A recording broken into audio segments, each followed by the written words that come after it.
ሰላም እንደምን አላችሁ ውድ የዚህ ቻናል ተከታታዮች በዚህ ዝግጅት ደግሞ አንድ ሰው የጥርስ ህመም ሲኖረው የህክምና አማራጩ የስር ህክምና ወይም ደግሞ የጥርስ መነቀል ሊሆን ይችላል። ይሄ ህክምና የሚቀርበው በሐኪሙ ይሆናል። ነገር ግን በአብዛኛው ሰዎች ህመም ሲኖራቸው ጥርስ መነቀል ይፈልጋሉ። የትኛውን የህክምና አማራጭ መውሰድ አለባችሁ በዚህ ዝግጅት ነግራችኋለሁ።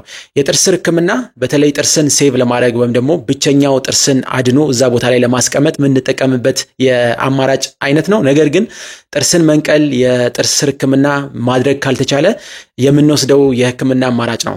የጥርስ ህክምና በተለይ በጣም ብዙ የሚሰጣቸው ጥቅሞች አሉ። አጠገብ ያሉ ጥርሶች shift እንዳያደርጉ ወይም ደግሞ እንዳይንጋደዱ ያደርጋል። እንደዚሁም ደግሞ በተቃራኒ በኩል ያለው ጥርስ ቁመቱ እንዳይጨምር ወይም ደግሞ በጊዜ ሂደት ሴንሲቲቪቲ እንዳያመጣ ያደርጋል። እንደዚሁም በተለይ የጥርስ ህክምና የሚደረግለት ወይም ደግሞ ተደርጎ ሴቭ መደረግ የሚችል ጥርስ ኢምፕላንት ወይም ደግሞ ጥርስን ያለ ደጋፊ እንደ ኦፕሽን ሊቀርብ አይገባም። እንደዚሁም ደግሞ በተለይ ይሄ ጥርስን ሴቭ ማድረግ ወይም ደግሞ ጥርስን እዛ ቦታ ላይ ማስቀመጥ በጣም ብዙ አድቫንቴጆች አሉት።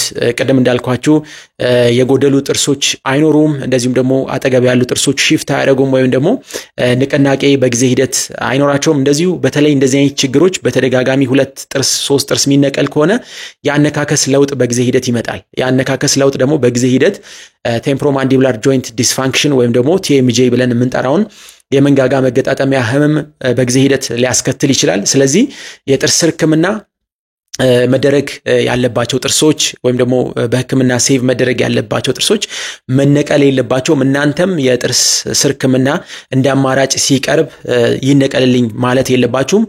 በአብዛኛው በተለይ ሰዎች ወደ ጥርስ ክሊኒክ ከሚመጡባቸው ምክንያቶች መካከል የህመም ሁኔታዎች የመጀመሪያውን ረድፍ ይዛሉ። ስለዚህ ህመም ላይ ያለ ሰው ያንን ህመም ሪሊፍ ማግኘት ይፈልጋል። ነገር ግን የሚወስደው ዲሲሽን በኋላ ለኢምፕላንት ወይም ደግሞ ጥርስ ደግሞ ሲነቀል አጥንቱ ይሟሻል ወይም ደግሞ አጥንቱ መጠኑ በጣም ስለሚቀንስ ኢምፕላንትም ለማድረግ ሲፈለግ አጥንቱን ኦግመንት ማድረግ ወይም ደግሞ አጥንቱ ሳይዝ እንዲጨምር የሚሰሩ ግራፍት ብለን የምንጠራቸው ፕሮሲጀሮች እንዲሰሩ ይጋብዛል። እነዚህ ራሳቸውን የቻሉ ተጨማሪ ወጪ አላቸው። እንደዚሁም ደግሞ ኢምፕላንት ከሩት ካናል ትሪትመንት ወይም ደግሞ ከጥርስ ህክምና ጋር በክፍያ ደረጃ አንድ አይነት አይደለም።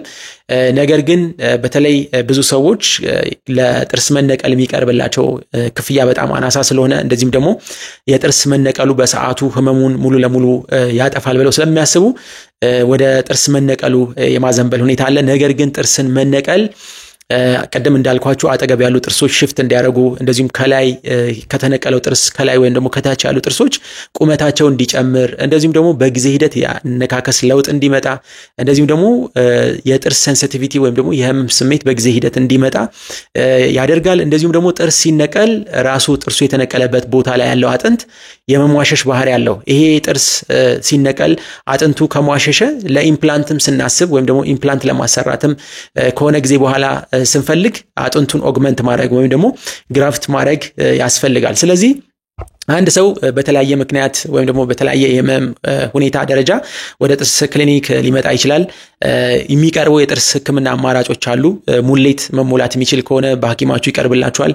እንደዚሁም ደግሞ የጥርስ ህክምና የሚያስፈልገው ከሆነ የጥርስ ህክምና ይቀርብላችኋል። እንደዚሁም ያንን ህክምና አማራጭ ማድረግ ማይቻልበት ሁኔታ በተለይ የጥርስ ስሩ ላይ ያለው ኢንፌክሽን ጥርሱ የስር ህክምና ቢሰራለትም መዳን ማይችል እንደዚሁም ደግሞ የጥርሱ የክራውን ክፍል ወይም ደግሞ ነጩ ክፍል በጣም ብዙ ጉዳት የደረሰበትና ሙሌት መሸከም ማይችል እንደዚሁም ደግሞ በክራውን መሸፈን ማይችል አይነት ጥርስ ከሆነ ሐኪማችሁ እንዲነቀል ይነግራቸዋል። ነገር ግን ብዙ ሰዎች ከህመም ጋር ተያይዞ የሚፈልጉት ጥርሳቸው እንዲነቀል ነው። እንደዚሁም ደግሞ ከጥርስ ህክምና ጋር በተለይ ሰዎች የጥርስ ህክምና ሲቀርብላቸው እንደ ህክምና አማራጭ ይፈራሉ።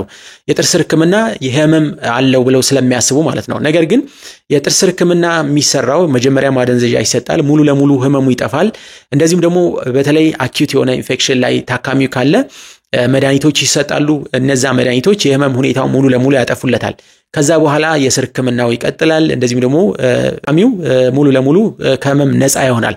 እንደዚሁም ደግሞ ቀደም እንዳልኳችሁ የጥርስ ህክምና ብቸኛው ጥርስን ሴቭ ለማድረግ ወይም ደግሞ እዛው ቦታ ላይ ጥርሱ እንዲቆይ ማድረግ የሚቻልበት አማራጭ ሆኖ ሊቀርብ ይችላል። ስለዚህ ሁሉ ጊዜም መነቀልና የጥርስ ህክምና እንደ አማራጭ በሐኪማችሁ ሲቀርብላችሁ እናንተ መምረጥ ያለባችሁ የጥርስ ሕክምናን ነው። በእርግጥ የጥርስ ሕክምና ከመነቀል አንጻር የሚከፈለው ክፍያ ከፍ ያለ ይሆናል። ነገር ግን ወደፊት ከምታወጡት ገንዘብ ወደፊት ከምታወጡት ተጨማሪ ጊዜ አንጻር በዛ ሰዓት የምታወጡት ገንዘብ እንደዚህም ደግሞ በዛ ሰዓት የሚሰራላችሁ ነገር ጥርሳችሁን ሴቭ አድርጎላችሁ ወደፊት ሌላ ወጪ ወይም ደግሞ ሌላ ተጨማሪ የሚሰራ ፕሮሲጀር ላይ እንዳትወድቁ እናንተንም ይጠብቃል። እንደዚህም ደግሞ የጥርሳችሁ ሁኔታ እዛው ጥርሳችሁ የሚቀመጥ ከሆነ ሙሉ ለሙሉ የጥርሳችሁ ወይም ደግሞ ጥርሳችሁ ያለበት አጥንት አይማሽሽም። እንደዚህም ደግሞ ቅድም ያልናቸው ችግሮች በተለይ ጥርስ ከመነቀል ጋር አብረው ያሉ ችግሮች አይመጡም።